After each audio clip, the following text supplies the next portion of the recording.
Okay, so now the numbers are going up.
Good morning and good afternoon. Good morning and good afternoon, ladies and gentlemen. I hope you can all hear me loud and clear.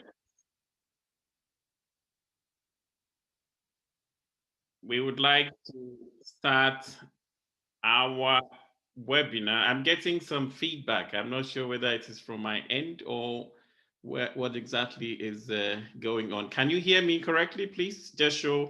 Give me an indication that you can hear me correctly. Very well, Yes, very well. yes, very well. Yeah. Yeah. Okay. All right. Thank you very much. And good morning and good afternoon. We would like to start our webinar, which is the third in the series of webinars on joint actions for facilitating operationalization of the framework for sustainable agricultural mechanization in Africa. As you know, we had the first webinar, which focused on heads and directors of agricultural mechanization services in countries. And the second one focused on the farmer organizations, the private sector, and the non-governmental organizations. Now, this third webinar actually brings those two stakeholder groups together, and we are going to listen to experiences from Nigeria in West Africa and Cameroon from Central Africa. So without wasting any more time, I will be inviting Mr. Ade Freeman, who is the regional program leader for the FAO Regional Office for Africa, to give us the opening remarks. And before he comes in, I would like to remind you that there is translation. So one of the buttons at the bottom of your screen, you can see there is translation there. So you can select English or French as appropriate. At this point, let me invite Mr. Ade Freeman for the opening remarks, please. Thank you very much, Mark. Good morning, good afternoon, good evening, ladies and gentlemen, depending on where you are. Yeah. Mr. Saidi Mkomwa, Executive Director of the African Conservation Tillage Network. Mr. Abdullahi Abubakar, Director of Agricultural Mechanization, Federal Government of Nigeria. Mr. Valentine Fumbin, Deputy Director of the Agricultural Engineering Directorate, Republic of Cameroon. Distinguished participants, ladies and gentlemen. On behalf of the FAO Regional Office for Africa, it is my greatest pleasure to welcome all of you to the third webinar in a series of webinars on joint actions on operationalization of the framework for sustainable agricultural mechanization, commonly known as FSAMA. This webinar is jointly organized by the Food and Agricultural Organization of the United Nations, FAO, the African Union Commission, and the African Conservation Tillage Network. It is very encouraging to see the high level of participation. I think right now we have close to 100 participants. And I'm glad to know that we have participants from the public and private sector, farmers and farmer organizations, development partners, NGOs, researchers, academia, the CGIAR, and so on. There's quite an impressive list of participants. So I'm sure we're going to have a really good time in this webinar. This is important, having this sort of diversity, this diverse stakeholders involved. It is very important because it helps to create a collaborative environment for the development and promotion of mechanization in sub-Saharan Africa. First, let me start by thanking the organizing committee for inviting me to give these opening remarks. In this third webinar, we are very privileged to have contributions on efforts to promote and develop sustainable agricultural mechanization in Cameroon and Nigeria. And these will be presented by their respective directors of mechanization.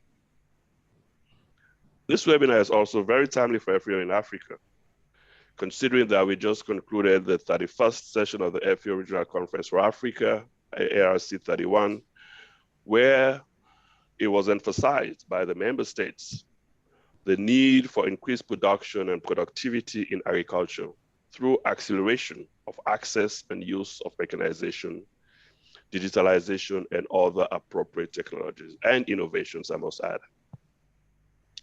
There is an urgent need for sustainable agricultural mechanization in Africa. It is, and you'll agree with me, it is an indispensable pillar for attaining SDG 2 on zero hunger, for achieving the vision of zero hunger by 2025 under the Malabo Declaration, and the strategic objectives of Agenda 2033, the African Union's Agenda 2033, the Africa we want. Productivity increases from sustainable agricultural mechanization is critical for successful transformation of agri-food systems. And we know that momentum is building towards the UN Food System Summit 2021. So this is critical that we have in this conversation at this time. To do so, it requires investments and innovations, not just in farm production, but in other segments of value chain, such as post-harvest processing operations. Sustainable agricultural mechanization also fosters the development of a vibrant private sector, including small and medium enterprises, so that they can create decent and quality jobs, especially for women and youth. Such efforts as this help to build back better in COVID-19 response and recovery in Africa and in the world, not just in Africa. I hope that this webinar will enhance the sharing of experiences, facilitate networking, and encourage a sharper focus on mutually beneficial actions to address the challenges as well as opportunities for the promotion and development of sustainable agricultural mechanization along the entire food supply chain.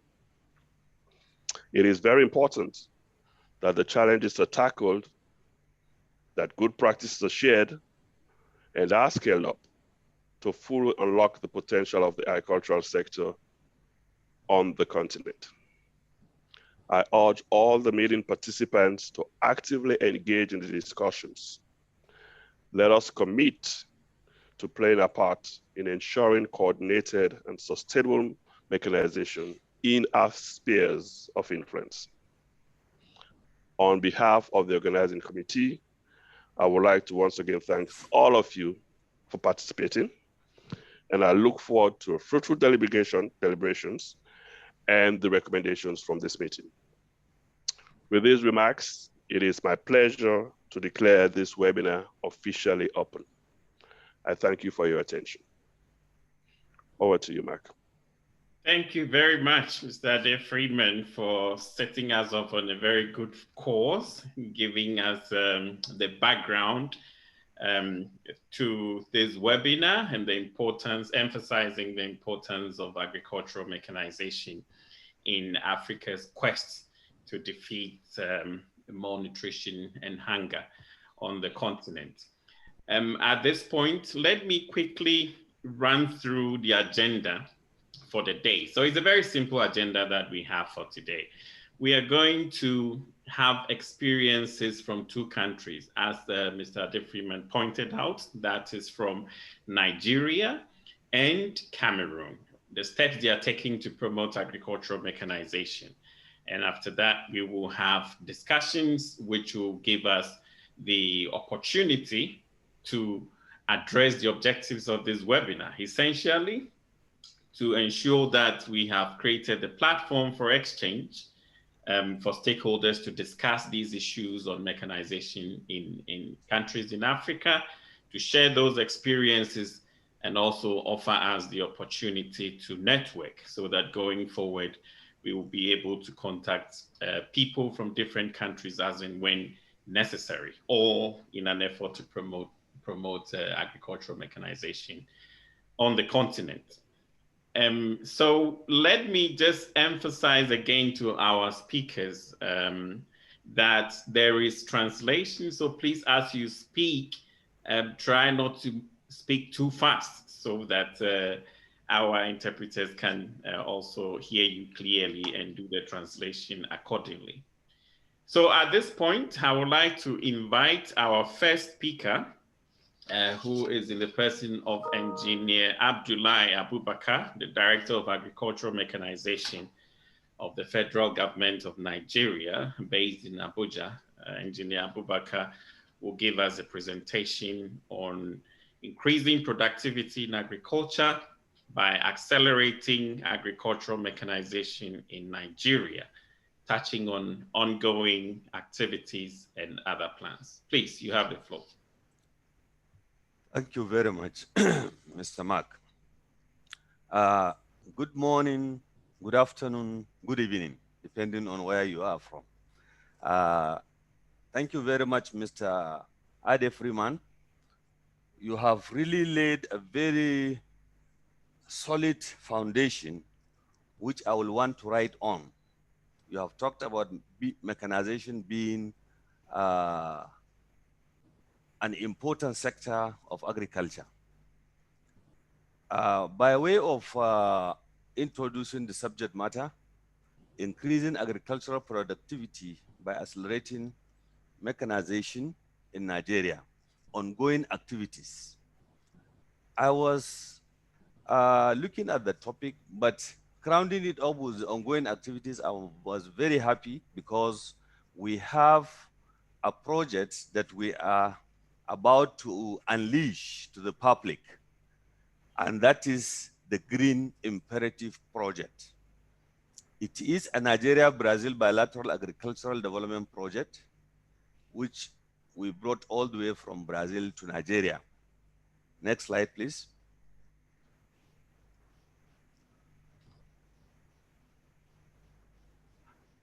By way of introduction, the More Food International Program, that is in Brazil, but in Nigeria, we call it the Green Imperative Project, was launched by His Excellency, the Vice President, Federal Republic of Nigeria, Professor Yemi Osibajo, on the 17th of January 2019 in Abuja.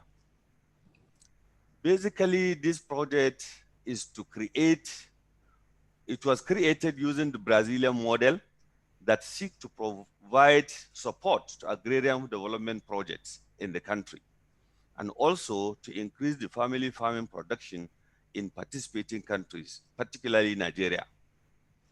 We have already 4 countries in Africa that are implementing this project. These are Ghana, Senegal, Mozambique, and Zimbabwe. We are the 5th to join. In fact, we are very much infant among all of them. Unfortunately, with COVID again, we are not able to reach anywhere, but at least we are on board. In Nigeria, the Green Imperative will enhance agricultural mechanization, specialized extension services, and agro-processing in the 774 local governments that we have in the country. That is to say, like a county of 774. All these are going to have what we call the service center. Next slide, please. The objective of this project in Nigeria is, one, to further develop our agricultural base based on sustainable private business model through a food value chain approach involving a full technology package transfer that will cover all stages from agricultural production to industrial processing and marketing. That is the full value chain of each crop, depending on where the comparative advantage lies. The second aspect is that the project will be a landmark achievement to drive the agricultural sector of Nigeria to the next level. Whatever we are doing now, we want to see that it is upscale to the next level. Under this arrangement, the Brazilian government is committed to funding the project with a loan of 1.2 billion US dollars or 995 million euros in kind from 2 banks. One is the Deutsche Bank, who are going to give us the working capital, whereas the BNDES, that is the Development Bank of Brazil, will give us equipment. That is the in-kind nature of the loan. The interest rate for this loan has been pegged to be 3% over a period of 15 years, including a moratorium of 3 years for the Development Bank of Brazil, whereas 7 years, including 2 years moratorium for the Deutsche Bank working capital loan. Next slide. The program is designed to enable the country to acquire, one, 10,000 units of tractors, 50,000 units of assorted implements and equipment, all of these to be assembled in Nigeria. We'll also have training of the project beneficiaries for 5 years under the same project. We also intend to establish 632 primary service centers, that is type 1, and 142 secondary service centers type 2 in the country. And when you put these two together, will give you the 774 local government that we have. Basically, the type 1 is to target production, while the type 2 will target processing. We felt if you increase your productivity and products will increase, you need to add value to it in order to get high premium for your product. The project is expected to benefit 300,000 young people directly and to impact on 1.8 million people indirectly. Next slide.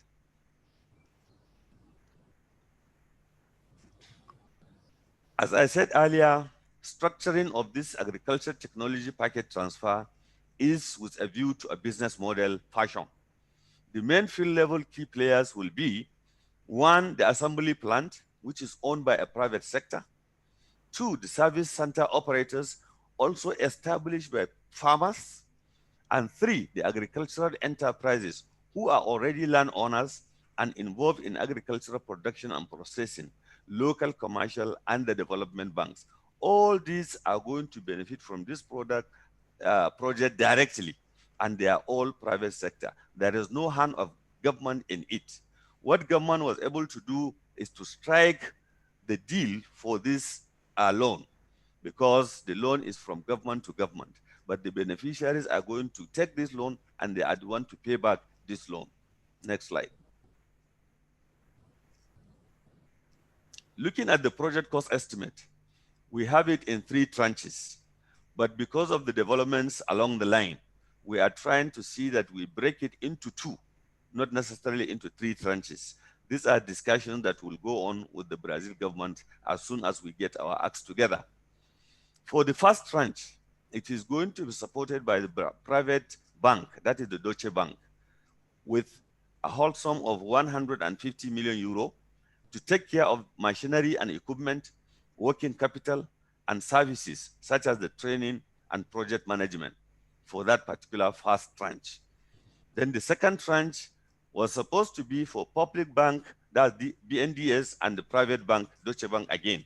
But we are thinking this second tranche will be divided into 2 so that we can lump one on the first tranche, then the other half will be on the third tranche, which will now be the new second tranche. So all in all, we expect to get this disbursement within 2 years so that we can create the necessary impact on our farmers. Next slide. Insurance cover for the project. Obviously, while we are discussing this loan with the Brazil government, there was an issue of interest rate. They were not comfortable with the 3% we have recommended or we are asking. They said it must be 6%. But based on our fiscal policy of 2007, which we are working on, there is no foreign loan that should exceed 3%. Therefore, they had to bring out a suggestion of making sure that unless if the loan will be insured, we say we have no objection to that if they can get those who can insure this loan. Fortunately, they approached the Islamic Cooperation for the Insurance of Investment and Export Credit under the Islamic Development Bank with 50% of the loan to be insured by them. It was negotiated and they agreed to insure 85% of that 50%. Whereas the Brazilian Guarantees and Fund Management Agency, the ABGF, will insure the 50% under equipment and machinery. So the only thing left is 15%, which we are now saying that we will even try to get our farmers who are interested in taking this loan to pay 20% upfront, which means there will be no any exposure per se. that the loan has already been insured totally. So the insurance will cover the total amount provided by the development bank and the other financial institution, basically the Deutsche Bank. The ProX Brazil program credit line will provide interest rate equalization, which they have done for the total financing that comes from the BNDES. So this has already been taken care of. Next slide. The funding mechanism. When this loan comes, that is even the cash component of it and the machinery component of it, will go straight to the Central Bank of Nigeria, which will receive also from the bank, the Deutsche Bank, and make available to local concessional resources to cover the working capital needs of the service centers for the first 2 years. We want to do that because, as I said, this loan is in euro. We don't want to buck our farmers trying to compute how much, if they have made some savings, they must convert it to dollar, to euro, and then pay back. We said that trouble should not reach the farmers. Let the central bank do the necessary conversion, give this loan to the local banks in naira so that they can give it to farmers in naira. And when the farmers are paying back, they can also pay back in naira to the banks, and the bank will transmit same to the central bank. Then central bank will take the pain of converting it to euro so that they can pay the government of Brazil. So that has been agreed upon. That is why the central bank is very central to all the issue of funding and disbursement to banks for onward disbursement to farmers. It will also ensure the repayment of the loan to the financing institution, just as I've mentioned.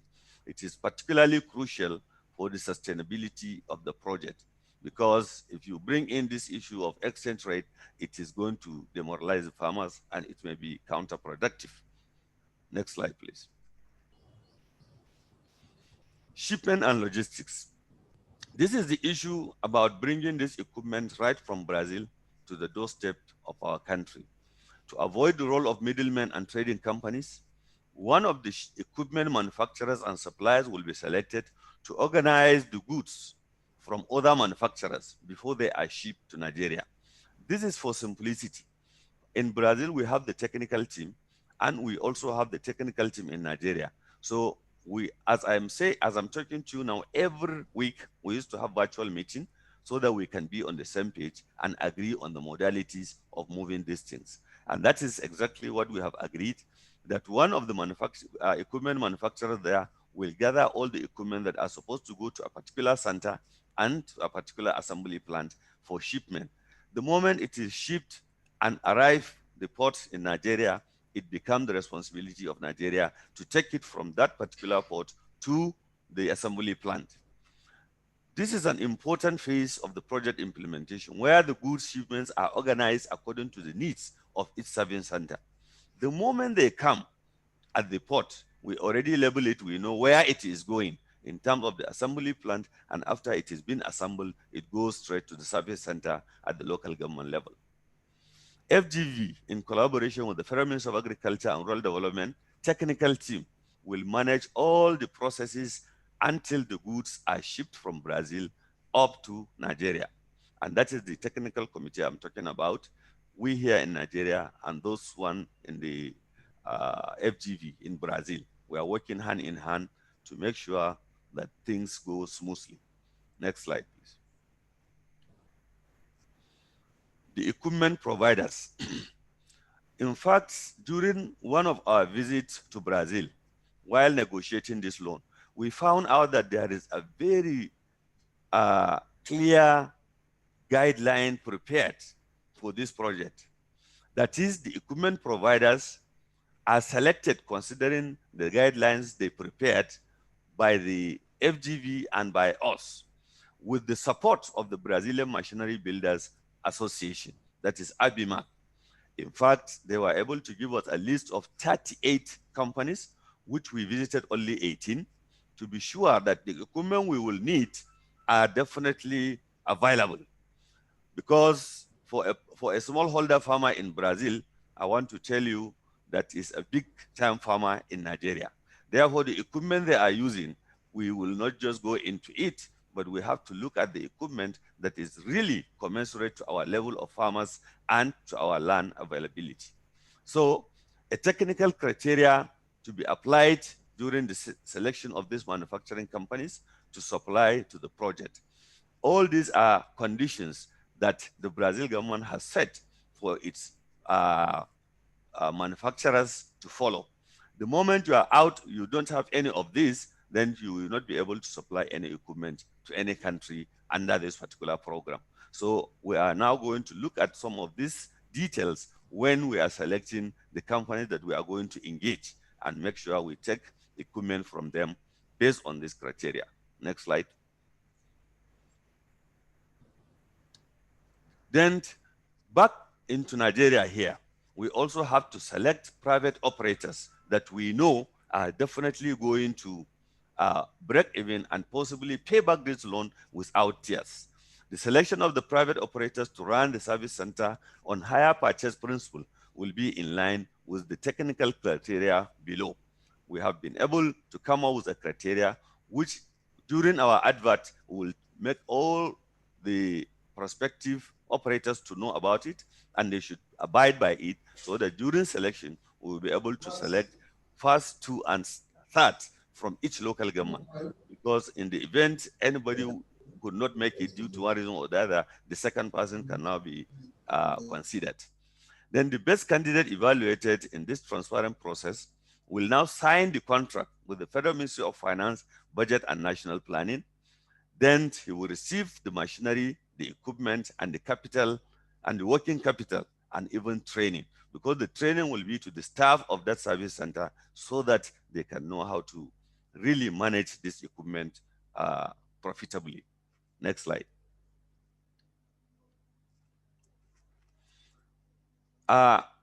Currently, the development on the Green Imperative project and the possible next steps.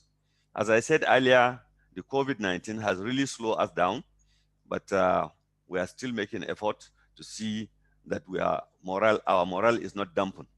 As soon as the National Assembly approved the in-kind loan for the project, the first tranche offer letter of the Euro 150, which is already received by the Ministry of Finance, Budget and National Planning, will become effective. Therefore, what I mean to say here is that the National Assembly, there is a House Committee on AIDS, foreign loan, and debt management that we are even supposed to see today, so that we can highlight some of these issues to them and look at the possibility of seeing if they can approve this in letters by next week, so that we can start some very important issues, such as the zonal sensitization of stakeholders. As I said, we need to tell stakeholders, those who are interested, all the criteria we have set so that they can start to see that they have meet up with these criteria. Again, we already have a multi-MDA. MDA, I mean ministries, departments, and agencies as the implementation team, which is under the chairmanship of the Honorable Minister of Agriculture and Rural Development, Alhaji Sabo Nanono. It is already set up. It is just waiting for the same National Assembly approval for us to kickstart some of the meetings and some of the technical discussions. A technical team with a national project coordinator is already in place. Incidentally, you will see that I'm the one deputizing the national project coordinator in trying to assemble all that we need so that the moment we get this National Assembly approval, we will kickstart our sensitization and the work will start in earnest. I want to also add that weekly virtual meeting with stakeholders to develop an operational guideline for the implementation of this project is happening every week. We used to discuss one issue or the other to make sure that we come up with a robust operational guideline for the operators. Next slide. I want to thank you very much for listening, and I will be welcoming your questions and comments. Thank you very much. Thank you very much, Engineer Abubakar, for this fantastic presentation. It looks as if the Green Imperative project is a comprehensive mechanization project for Nigeria, a $1.2 billion project. It is not a small one at all. And the activities that you have outlined under this project are quite impressive. Ladies and gentlemen, Engineer Bubakar would have to leave us because he has another engagement.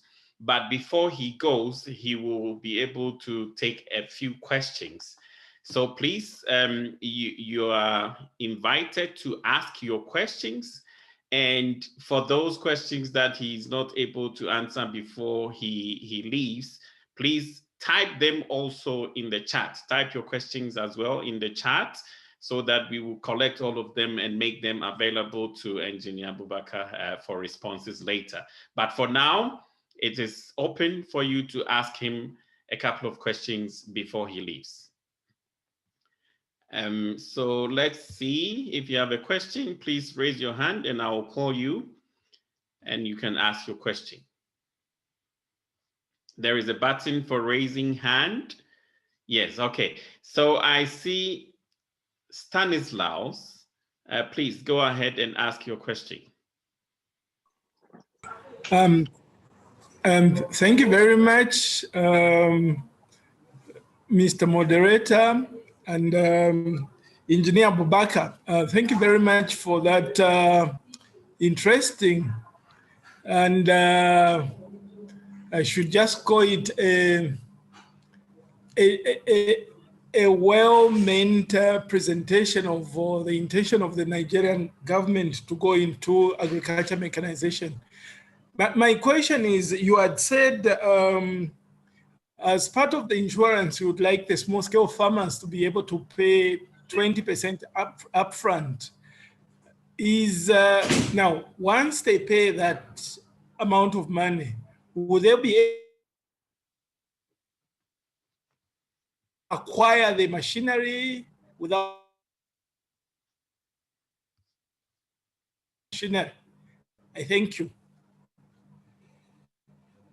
Okay, I think parts of the question was not very clear, but I hope you got it, Mr. Abubakar, whether after paying 20%, the people will be able to acquire the machinery. Yes. Okay, so let's take another question. Tamiru, please ask your question. Okay, thank you so much, Mr. Chairman. And I would like to thank also Engineer Abubakar, Abdullahi Abubakar. Yeah. Are you hearing me? Yes. Okay, Yes. thank you. I am, from Ethiopia.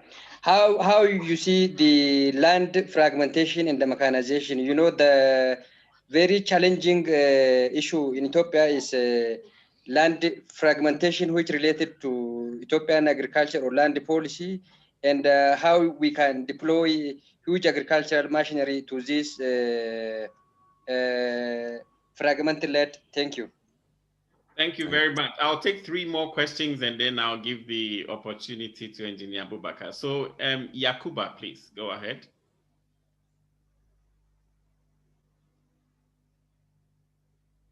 Yakuba?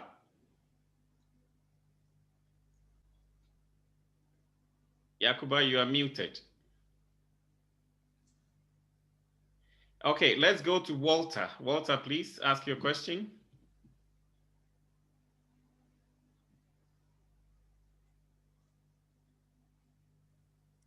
Oui, allô, je suis là. Oui, Yakuba. Je peux? Allô? Yes, I can hear you. Please go ahead with your question and straight to the question, please. Ok, merci beaucoup. Moi, c'est Kagambega Yakuba, je suis de Burkina Faso. J'ai quelques petites, 3 ou 2 questions. Et j'aimerais savoir si ces tracteurs-là ont été montés au Nigeria ou bien c'est des produits finis importés depuis le Brésil. Et autre question, c'est de savoir est-ce que ces tracteurs-là, c'est offert à des associations coopératives ou bien c'est à des particuliers. Et ma dernière question pour le moment, c'est de savoir est-ce que dans le cadre de ce projet-là, est-ce qu'il y a des équipements ou bien des accessoires qui ont été montés sur place là-bas au Nigeria ou par des artisans locaux, ou bien toute la chaîne du tracteur là est importée depuis le Brésil jusqu'au Nigeria. Ce sont mes 3 petites préoccupations pour le moment. Merci beaucoup. Allô? Oui. Ok, Thank you merci, very much, Yakuba. Ok, Yes. merci. Ok, merci. Okay, merci. So now I think it's fair for Engineer Abubakar to respond to the questions that we have now. Please. Okay, thank you very much for all the questions. If I may start with that from Stelios. The first one, he is asking of the down payment by smallholder farmers, whether at the end of the day it becomes their own or not. Definitely, as we have said, they are going to give the initial down payment of 20% of the cost of the equipment, while the remaining will be paid over a period of 12 years. The total period is 15 years with a 3-year moratorium. So 12 years will be for repayment. And that is unless and until they are finished paying within that period, then the equipment become their own.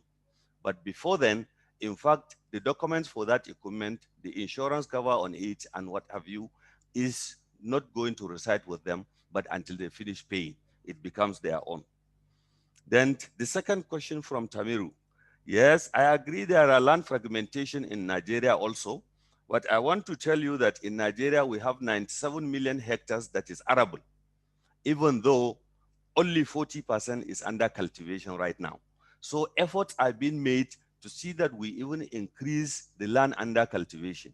And all that we are trying to do is to make sure that is going with mechanization, because the subsequent land we are going to increase will definitely take care of mechanization. We know we have smallholder farmers that are still using maybe power tillers, which will also come under this project. Power tillers can maneuver in small arable lands and small areas, 1 hectare, less than even a hectare, and so on. So we have taken that into consideration, and Nigeria is ready to see that the tractors are really mobilized on our farms. Then from Yakuba, from Burkina Faso, yes, all these equipments are coming in completely knocked down form.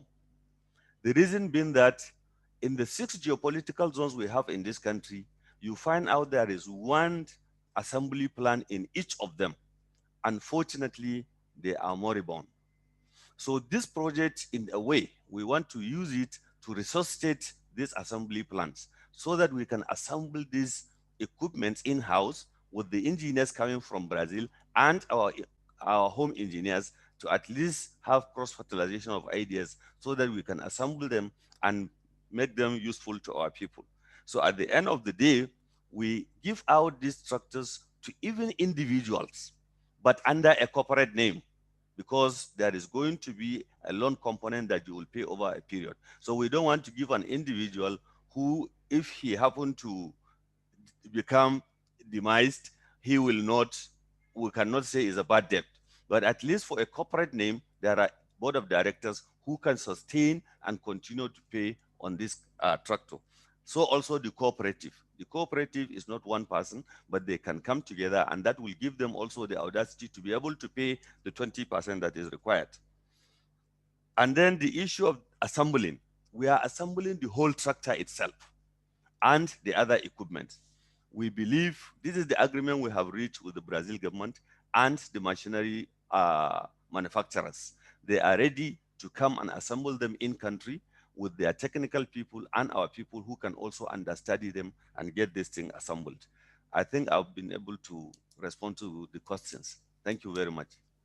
Thank you, Engineer Abubakar. Do you still have some time to take a couple more questions? Yes, let me take more. All right, thank you. The questions are very sweet. Yes, let me go to Amosi Rwanga, please. Okay.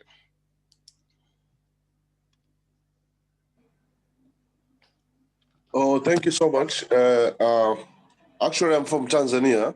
Okay. I just have one question to Mr. Engineer Abubakar. Yeah.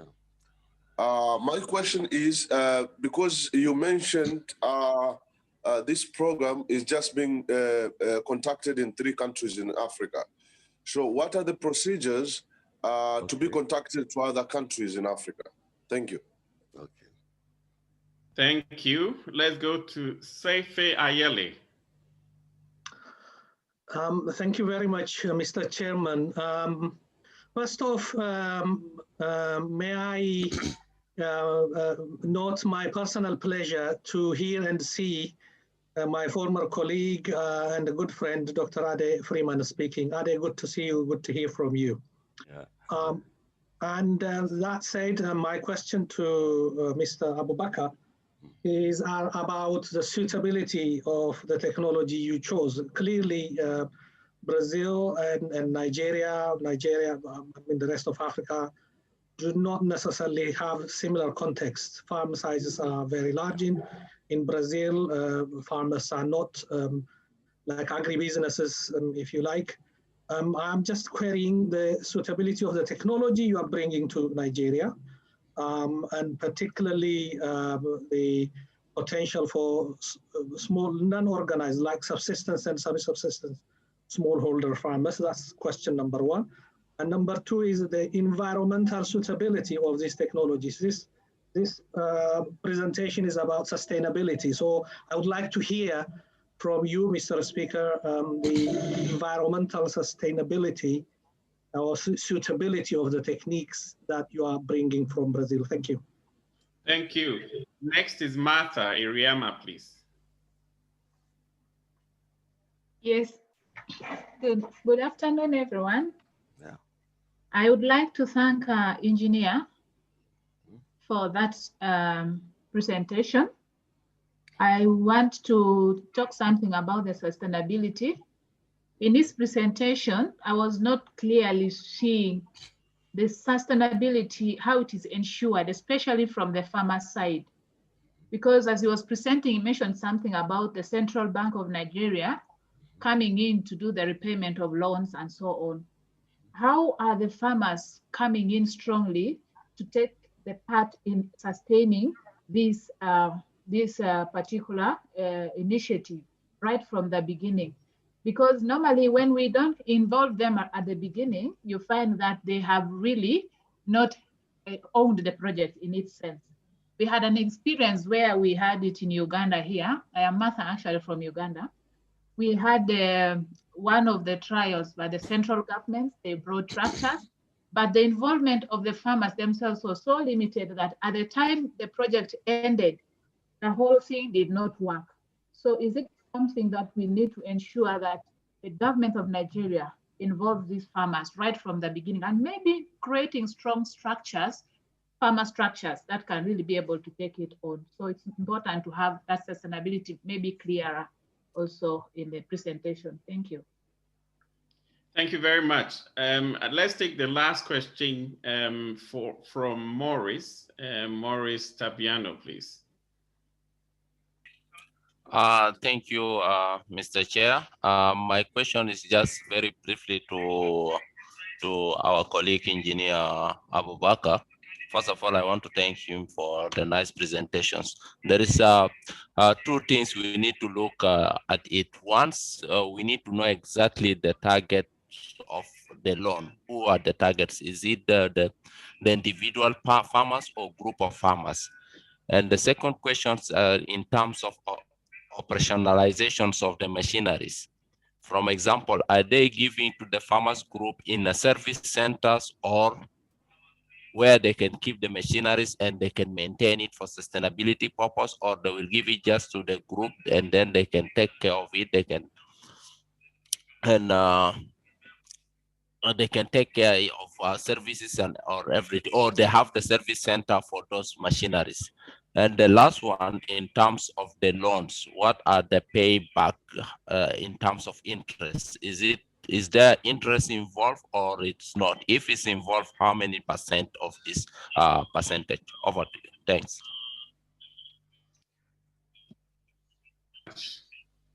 Thank you very much, Maurice. Let me give the opportunity to Engineer Abubakar to respond. Yeah, thank you very much, Mr. Mark. Starting with the Mr. Amosi, please, I'm extending my condolences for your president, Magufuli. May his soul rest in peace. For the procedure, it is a very simple procedure because it is government to government. So it is now behoves on the government of Tanzania, so to speak, to now apply to the government of Brazil, expressing their intention to join the More Food International Program. That is the name of the program in Brazil. But by the time you get it, you can change it to whatever name you want in your own country. And that is exactly what we did by changing it to the green imperative. So it is a matter of just intimating Mr. President, let her know that this project is existing and it is meant for the African countries. So far, 5 African countries are benefiting, including Nigeria. So if you intend to join, you can express your interest to the president, and I'm sure he will direct the Department of More Food International, which is situated in the Ministry of Agriculture in Brazil. They will look at it and they will be able to tell you some of the things you need to do so that you can key in. The second one is from SEFI, the suitability of the project, technological wise. I want to tell you that Brazil environment is very, very similar to the Nigerian environment. And that is why we felt any equipment that work there will work for us. The only issue is that the size that matters. Because of the size of land they have there, we don't have that kind of flat land and well-prepared land like their own. So we are very cautious of the equipment we are going to take.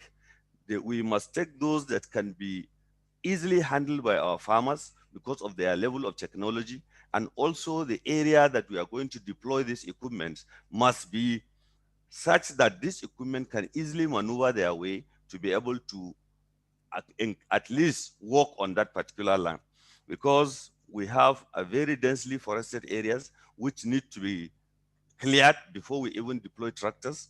And there are areas that we can even use very small tractors because either the northern part of the country and the southern part of the country. So there are differences in that, which we have all take care of that one in terms of the technology we are deploying.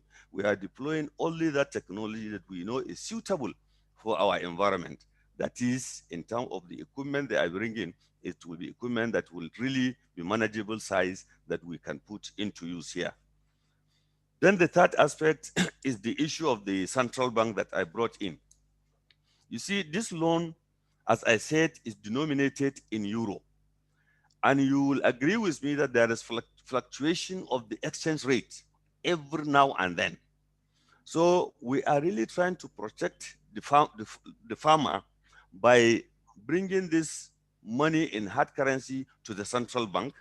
Then central bank is going to use the local commercial banks to distribute this money for them so that they can lend it out to farmers in Naira.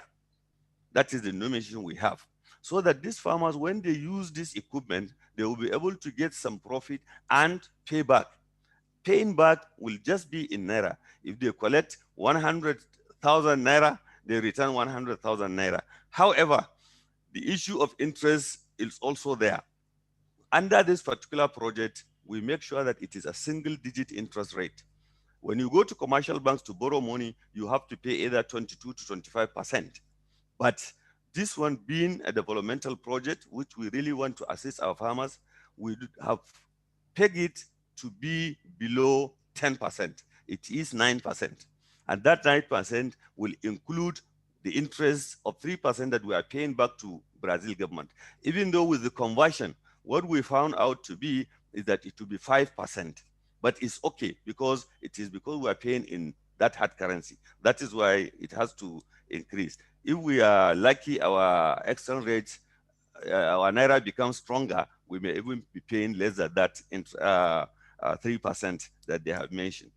Then, okay, Engineer Ubaka, in the interest of time, if you could give I short think answers to the yes, rest. remain only two. So the other one is the issue of the sensitization. We intend to sensitize these farmers adequately so that they will know the benefit they are driving, they will know how to key in, and they will know the purpose of this loan is to help us rejuvenate our agricultural development technologically.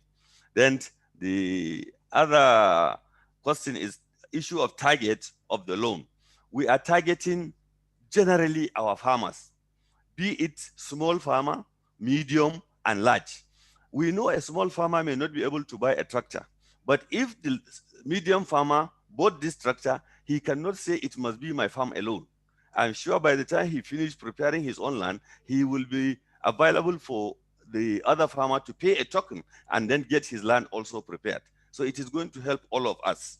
Then the last aspect is the issue of interest rate, which I have mentioned. It is 9%, and the operationalization of the service centers, they are going to be owned by the private sector. You that take this loan, you have to get also a small working capital where you can build a structure which you can call a service center, because we will not allow you to keep these structures at the vagaries of weather. It must be in a good place that it will be sustained for a good period of years so that you can break even and even get profit over its operation. So it is just for us to make sure that these service centers are designated so that when you go to one area, you will see it, you see the other area, it will be clear for you that it is a service center. Thank you very much. Thank you very much, Engineer Abubakar. This has been very interesting. There are a lot of hands up still to ask questions, but we cannot take them. Please put your questions in the chat and we will forward them to Engineer Abubakar to provide the responses, which we will subsequently share with you. At this point, let me now invite Engineer Valentine Fombing, who is a Deputy Director of the Agricultural Engineering Directorate in Cameroon, to also share the experiences from Cameroon. Please, you have 15 minutes to share the experiences from Cameroon with us, please.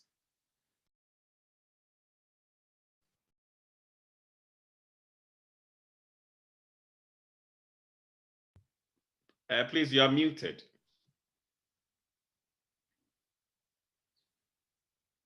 Engineer Fombing, you are muted.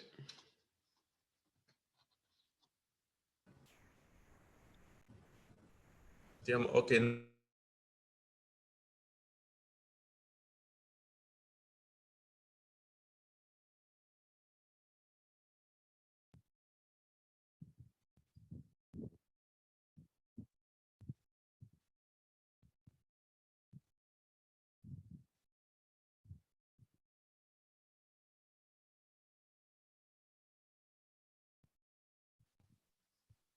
It looks like we have lost Engineer Fombing. Hello, Engineer Fombing, are you there?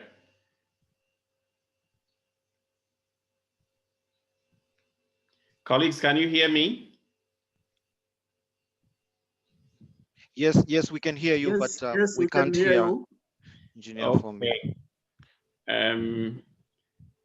Yes, I think we have lost Engineer Fombing. Our team will try to re-establish contact with him. But as we wait for him to come, yeah, I think the first presentation really was a very interesting presentation and a big one, a $1.2 billion agricultural mechanization project in Nigeria. And listening to Engineer Abubakar carefully, we noted that the project actually touches on key elements which are contained in the framework for sustainable agricultural mechanization in Africa. So this is actually what we want to see, that countries are guided by those elements in the framework as they design and implement projects and programs to promote agricultural mechanization. As I said, please put your questions in the chat and we will collect all of them and make them available to our presenters from Nigeria, and also when we are able to re-establish contact with Engineer Fombin so that they can provide responses accordingly. Are we making any progress with him?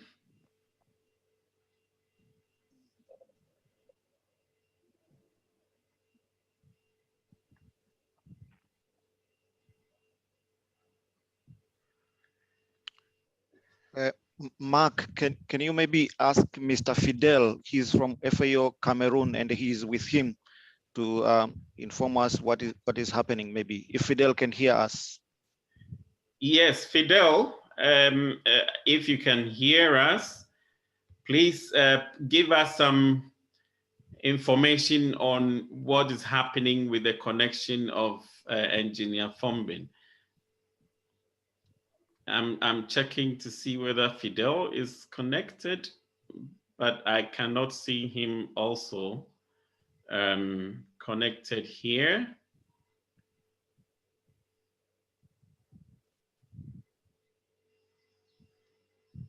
So I think Fidel is also not connected. Okay. Okay. So it must be, yeah, some connection problem in the country. Okay. So maybe if Engineer Abubakar is still around with us, maybe he can take some few more questions, especially those which are in the chat, because we have so many questions in the chat. So yes, so I see that Engineer Abubakar is still connected. So Engineer Abubakar, let me come to you. There was actually one question which was asked, and I don't think that it has been it has received a response, which is that you mentioned that this project is being implemented in 4 countries. And so the question was, how can other countries also join this project? Do you have an idea on how other countries who are interested in having a similar project can do so? Please. Engineer Abubakar, you are muted.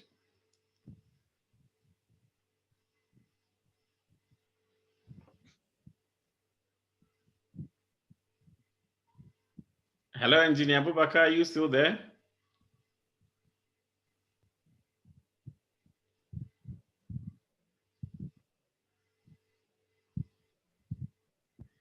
Okay.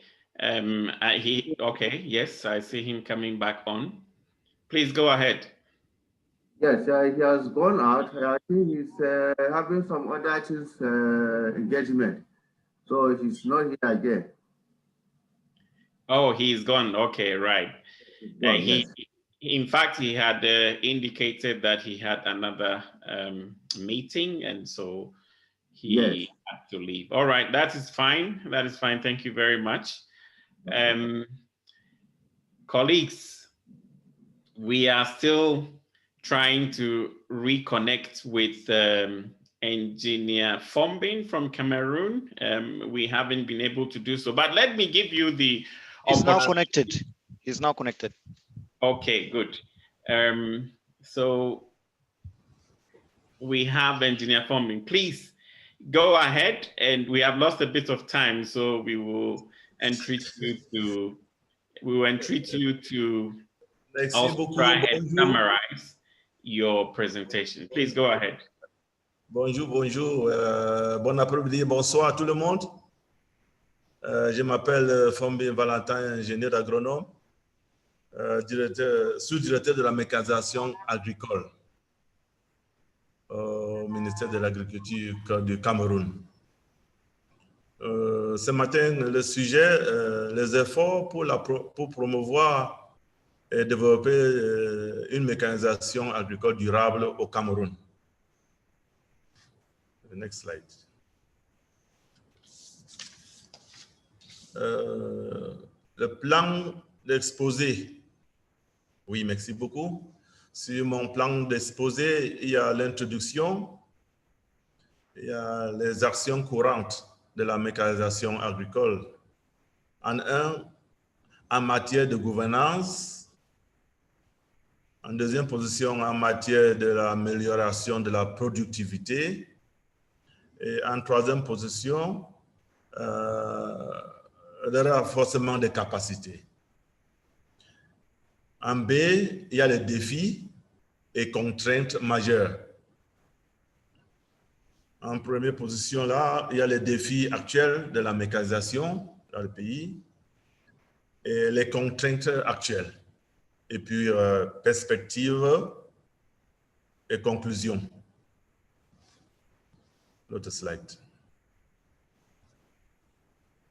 Oui, en introduction, le Cameroun se présente en 5 zones agroécologiques. Le secteur agricole, qui a 22,5% de produits intérieurs bruts, emploie plus de 61% de la population active. Le secteur agricole camerounais est confronté à des défis de grande ampleur. L'augmentation de la pauvreté rurale, la persistance de la sous-alimentation, la progression des importations. Et sur la carte, vous allez voir sur la carte des différentes zones agroécologiques, le Grand Nord, il y a, comme j'ai dit, il y a 5 zones agroécologiques qui impactent forcément sur le type d'activité agricole et les types d'outils ou de machines utilisées qui peuvent être adaptées dans mon pays. Le slide.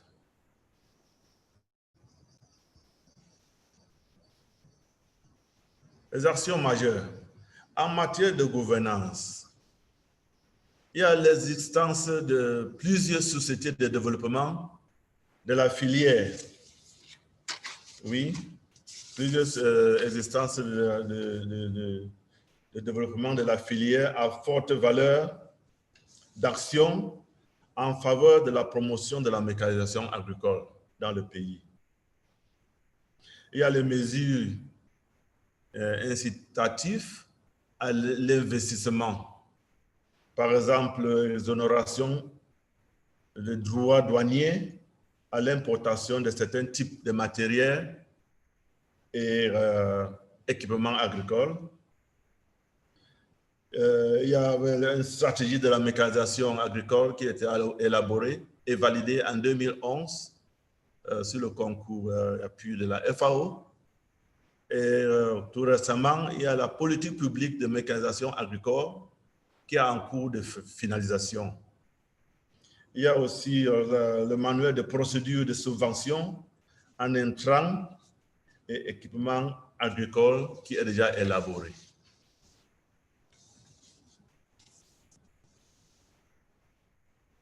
Autre slide. En matière d'amélioration de la productivité, vous allez constater qu'il y avait eu acquisition et distribution de matériels et équipements agricoles aux producteurs, à savoir les tracteurs, les motoculteurs, les atomiseurs et accessoires, etc.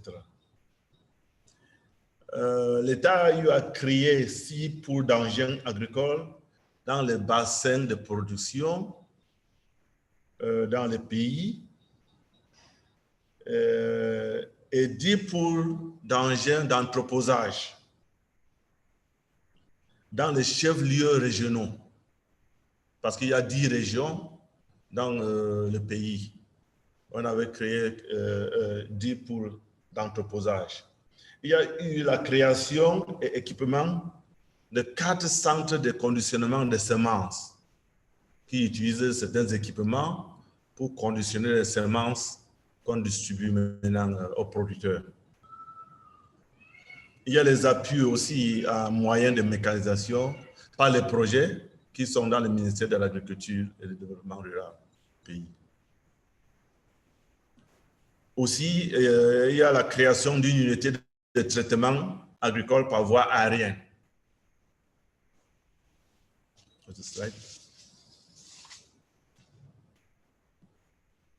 En matière de renforcement de capacités, parce qu'on se dit, il faut former les gens, il faut renforcer les capacités dans ce domaine.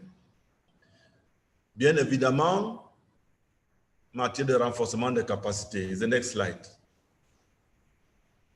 Il y a la participation des offres de formation, les séminaires et les stages en matière de coopération bilatéraux et avec les partenaires techniques et financiers, dont le Cameroun participe dans les stages et les formations à l'extérieur des pays qui sont offertes. Il y a les formations des tractoristes et des maintenanciers dans des engins. Ceci est fait par le cinéma. Il y a la création de centres d'excellence pour la promotion de la transformation. Next slide.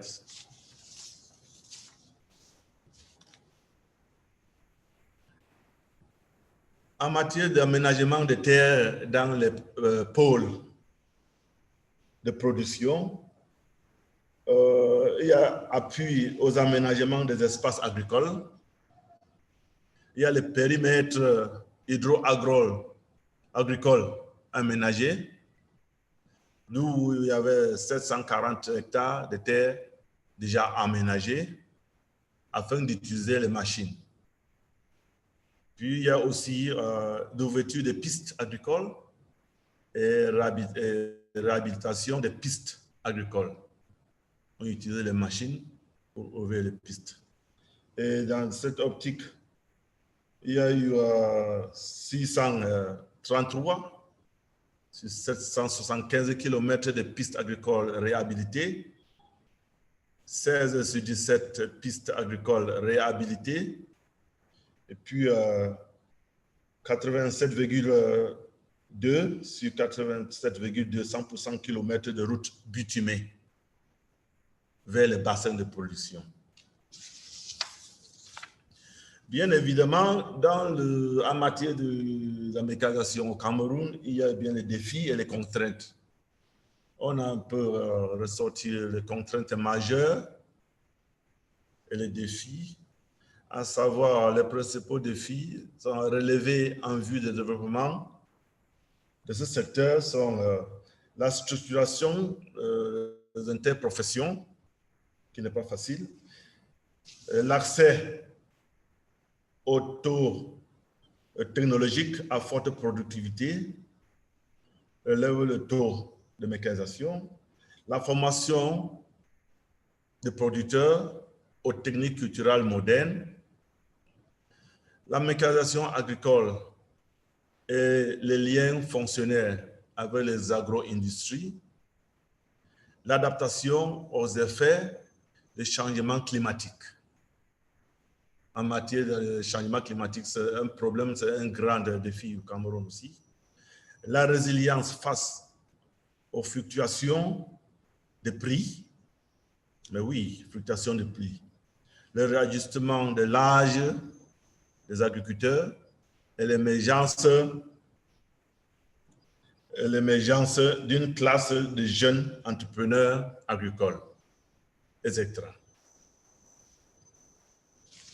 En perspective, d'autres défis, par exemple, d'autres défis et contraintes au plan sécuritaire. Bien évidemment, la persistance de la crise dans certaines régions du pays, dans le sud-ouest et le nord-ouest, il y a les crises sociopolitiques, les extractions de la secte terroriste Boko Haram, tout le monde le savent, qui nous met un peu de difficulté, la sécurité dans la Golfe de Guinée et dans la sous-région en général. Et bien évidemment, la pandémie de Covid-19 que nous connaissons. Au plan économique, le pays doit renforcer davantage sa résilience vis-à-vis des fluctuations des prix des matières premières et des conséquences négatives des crises économiques et financières internationales.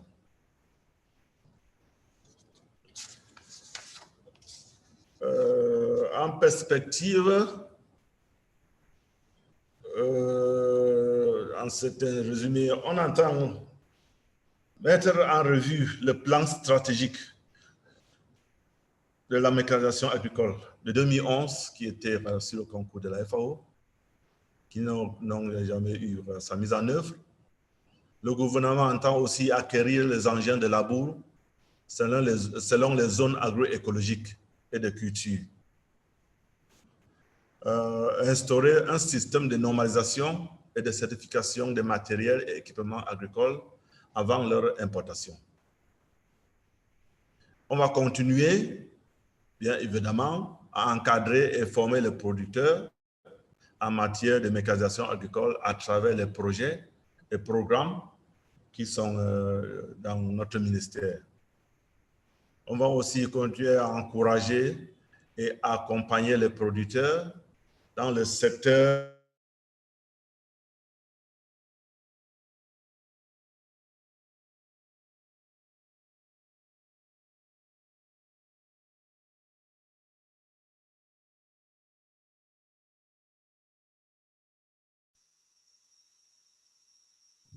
Engineer,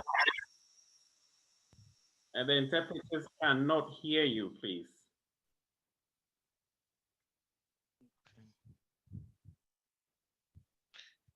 Yeah. He had one more slide remaining and he had finished the presentation, but unfortunately he is cut off. Okay. Apologies for the challenges with the connection from Cameroon. But as Joseph said, I think he had gone through the main elements of his presentation, which in fact also adds to what we heard from Nigeria. And so I think, ladies and gentlemen, you can put your questions again in the chat. We will collect all the questions and then make them available to both Engineer Bubakar and Engineer Fombing for their responses, which we will again collate and share with you subsequently.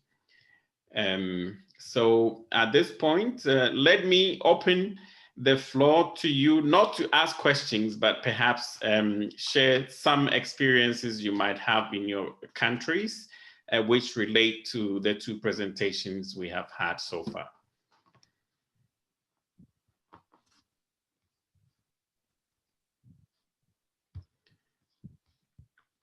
I see some hands. Are they old hands or new hands? Let me go to Leonidas, please.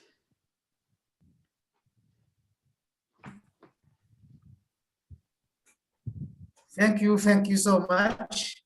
I was about to ask a question to Engineer Valentin, but okay. He's cut off. He's cut off. Yeah. You can ask the question. So yes. My question is how they have been to rehabilitate the pistes to the production zone. And my question is, if rehabilitation has been possible, is it also possible to put aside some amount for continuous maintenance of those pistes? Because in Africa, we always have the problem of maintenance of pistes, roads, or any infrastructure.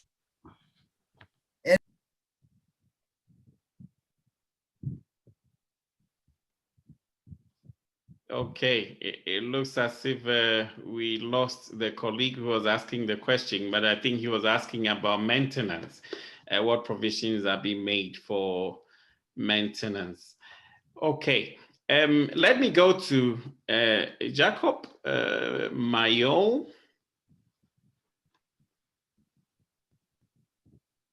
Thank you so much, Max. Jacob Mamer from South Sudan. Mine is not a question, but it is a request. In the previous presentation, we had requested if the presentation would have been shared with us, but we did not get the feedback. I'm also requesting again, if this presentation from the two gentlemen can be shared with us, it would be good. Number two, it would also be wise if there would be an exchange visit that can be organized by our head office in Accra for our FAO staff in other countries which are a little bit underdeveloped like South Sudan, to give visit to other countries which are a little bit developed like Nigeria and other countries like Ghana and other countries. It would also be wise, and that's my request. And thank you. Thank you very much, Jacob. Let me, at this point, invite Joseph Himpagalile to first respond to the issue about the presentations. And then Joseph will also proceed to tell us a bit more about what is planned in terms of these webinars going forward. Joseph, please come in. Okay, thank you so much, Mark. Very quickly, the questions from Jacob. Thank you so much for raising these questions. The first one regarding the presentations. All presentations were put in the www.africamechanized.org website, and I actually encourage all participants and all colleagues to visit frequently this website, because that's where we're updating and putting all and sharing a lot of documentations. So if you go there, you will find presentations from the webinar number 1, webinar number 2, and many other documents. So this is the website where you used for registration.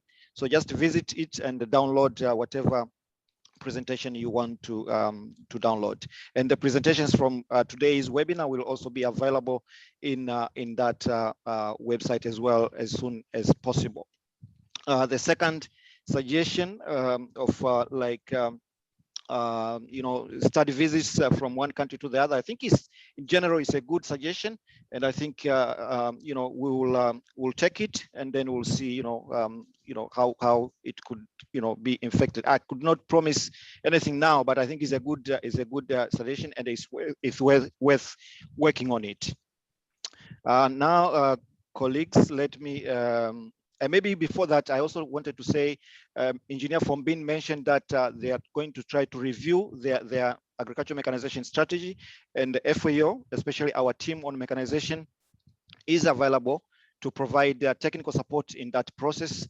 And if there are any other countries which are thinking of doing the same, don't hesitate to contact us, and we can have some discussion and see how our team could support you as well. Now let me go straight and share my screen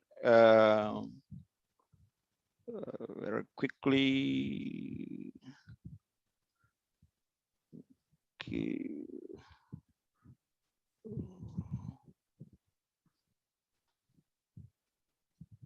Just 1 second.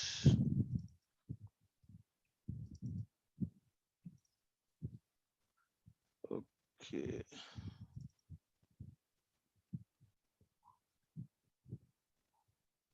Okay. So share screen.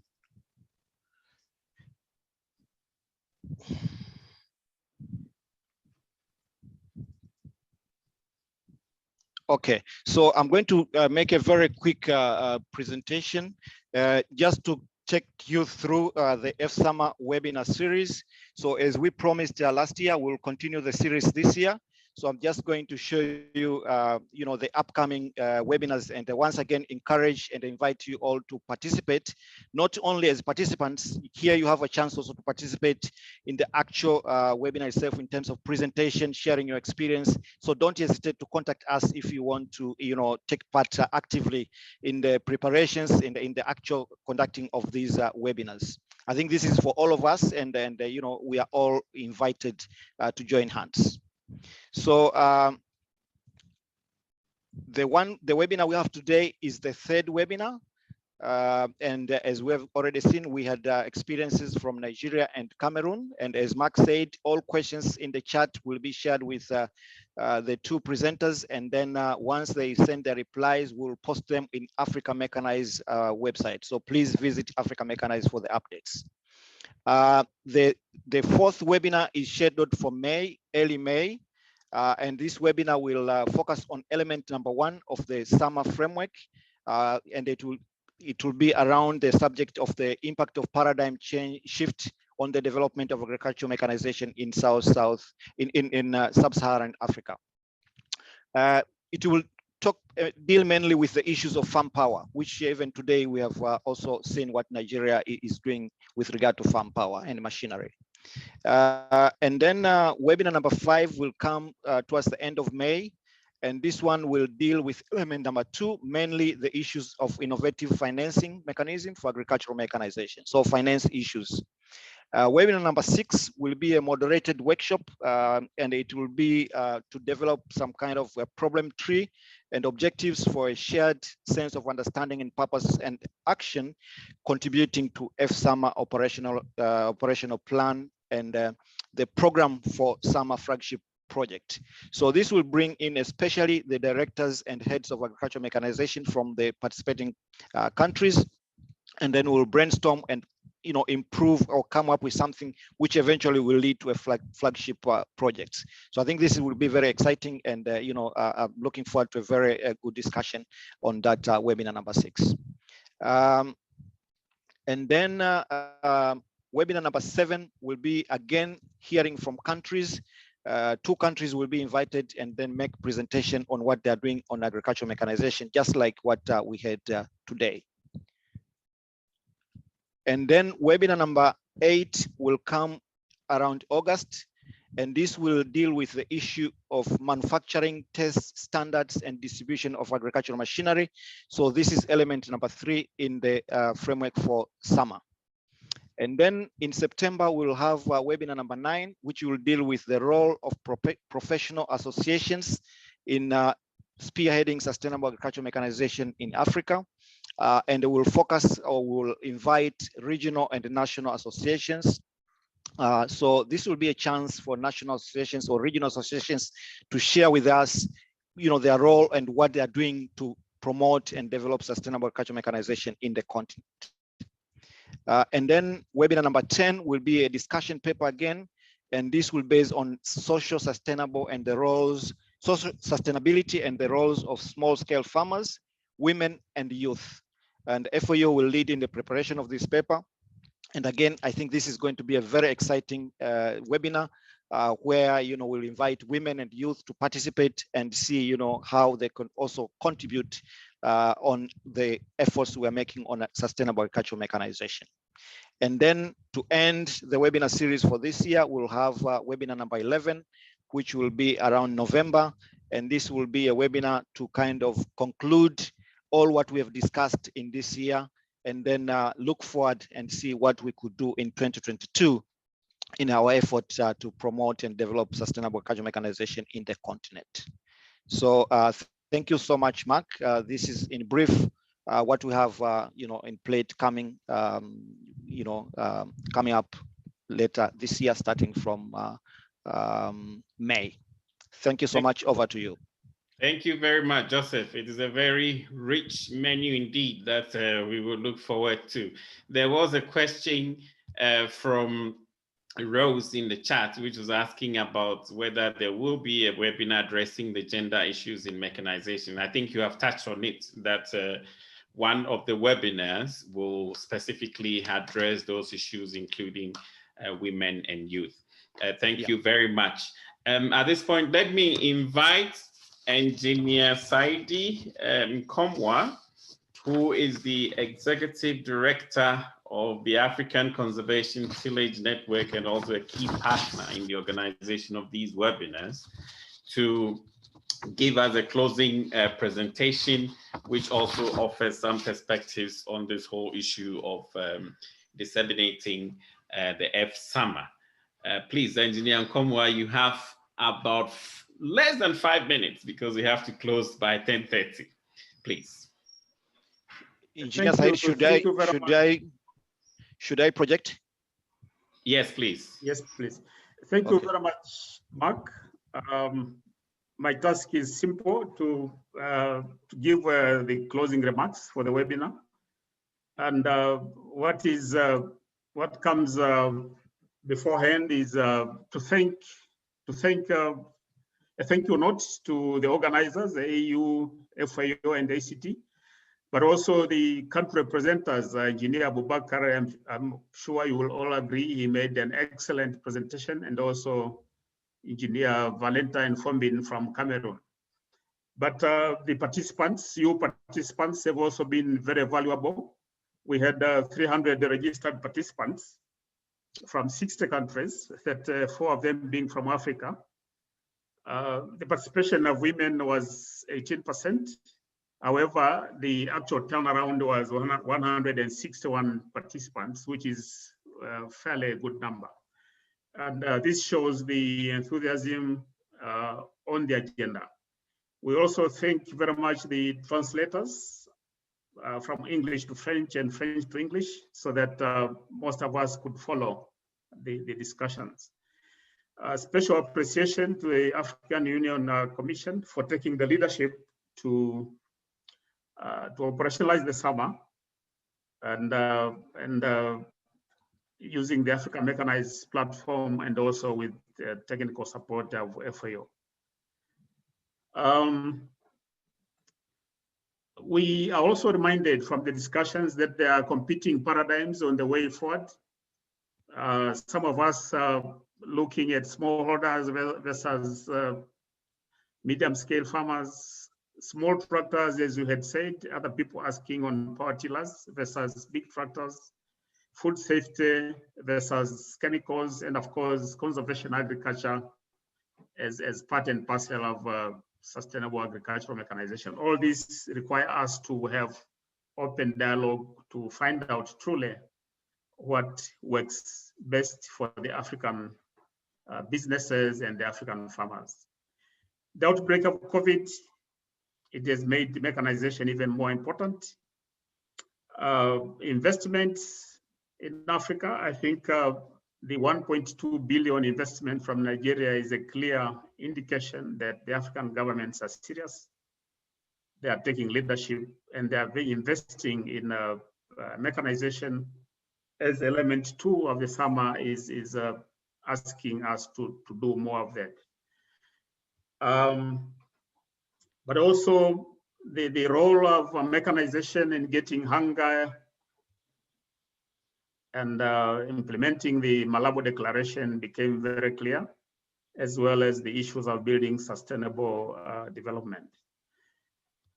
The call for action, as you have heard from Dr. Mpagalile, is let us use the Africa Mechanized platform, where we're having another 9 webinars in the year, and a lot of knowledge products to be developed and shared.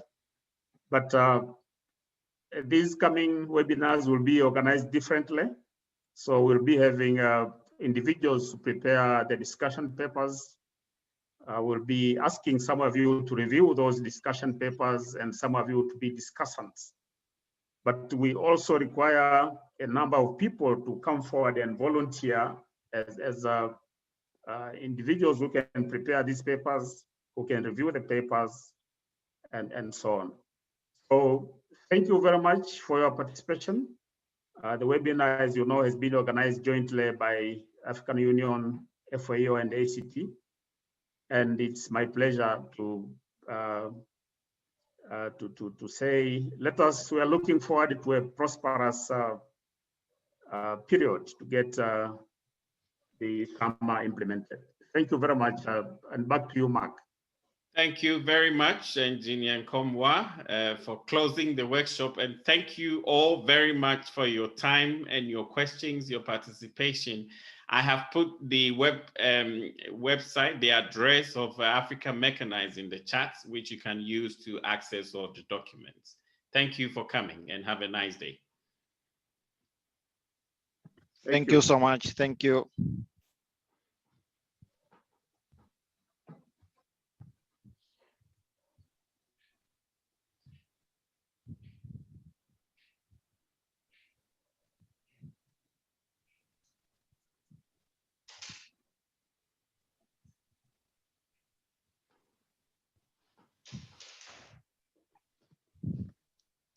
Thank you so much, Mark. Thank you, Joseph. Yeah. All right. Yeah. Thank you, Saidi. Thank you, the facilitator, our facilitator Mark, for the job well done. It's unfortunate we got the power disconnections again from Cameroon, but I think the bulk of the presentation was clearly heard. Yeah, sure. Yeah.